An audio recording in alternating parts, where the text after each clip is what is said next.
రాష్ట్ర ప్రభుత్వం ఇటీవల విడుదల చేసిన జీవో నెంబర్ 2ను అనుసరించి అందరికీ ఏటీఎంలు అమలు చేయాలని కోరుతూ సుప్రీంకోర్టు తీర్పును అనుసరించి అందరికీ సమాన పనికి సమాన వేతనం అమలు చేయాలని డిమాండ్ చేస్తూ తిరుపతి శ్రీ వెంకటేశ్వర విశ్వవిద్యాలయం నందు కరపత్రాలను ఆవిష్కరించడం జరిగిందని తెలిపారు. దీనికి ముఖ్య అతిథిగా ఐ వెంకటేశ్వరరావు, శాసన మండలి సభ్యులు A V Nageswara Rao, JAC chairman K Dhanalakshmi, శ్రామిక మహిళా రాష్ట్ర కన్వీనర్ కందారపు మురళి, ప్రధాన కార్యదర్శి సిఐటియు జి చిన్నబాబు, ఆప్కాస్ రాష్ట్ర అధ్యక్షుడు హాజరు అవుతున్నారని తెలిపారు. ఈ సందర్భంగా సిఐటియు జిల్లా కార్యదర్శి ఎస్ జయచంద్ర, ఆప్కాస్ యూనియన్ రాష్ట్ర అధ్యక్షుడు చిన్నబాబు, జేఏసీ చైర్మన్ గండికోట నాగ వెంకటేష్ మాట్లాడుతూ రాష్ట్రంలో 3 లక్షల మంది కాంట్రాక్టు అవుట్సోర్సింగ్ ఉద్యోగులకు నష్టదాయకమైన జీవో నెంబర్ 2ను సవరించి రాష్ట్రంలోని అన్ని ప్రభుత్వ శాఖలు, సంస్థలు, యూనివర్సిటీలు మరియు కేంద్ర రాష్ట్ర భాగస్వామిలో నడుస్తున్న పథకాల్లో పనిచేస్తున్న కాంట్రాక్టులు అవుట్సోర్సింగ్ ఉద్యోగులు అందరికీ మినిమం ఆఫ్ టైం స్కేల్ అమలు చేయాలని కోరుతున్నాం. సమాన వేతనం కల్పించడం ద్వారా ఉద్యోగులు జీవితాలను మెరుగుపరచాలని ప్రభుత్వాన్ని డిమాండ్ చేస్తున్నాం అని తెలిపారు.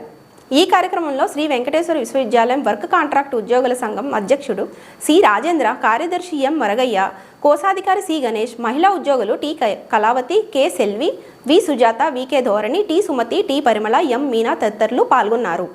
కాంట్రాక్ట్ అవుట్సోర్సింగ్ పనిచేస్తున్నటువంటి ఉద్యోగస్తులందరికీ కూడా ఈ నెల ప్రభుత్వం మినిమం టైం స్కేల్ని అమలు చేయాలని చెప్పని కోరుతూ ఈ నెల 16వ తారీఖున ఒక పెద్ద ఎత్తున సదస్సును నిర్వహిస్తూ ఉన్నాం.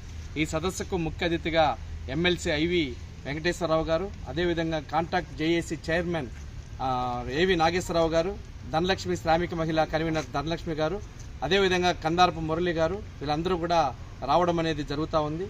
వీళ్ళకు మినిమం టైం స్కేల్ను వర్తించకుండా గత 15 సంవత్సరాల నుంచి తీవ్రమైనటువంటి ఇబ్బందులకు గురవుతూ ఉన్నారు. ఇది సరైనటువంటి పద్ధతి కాదు.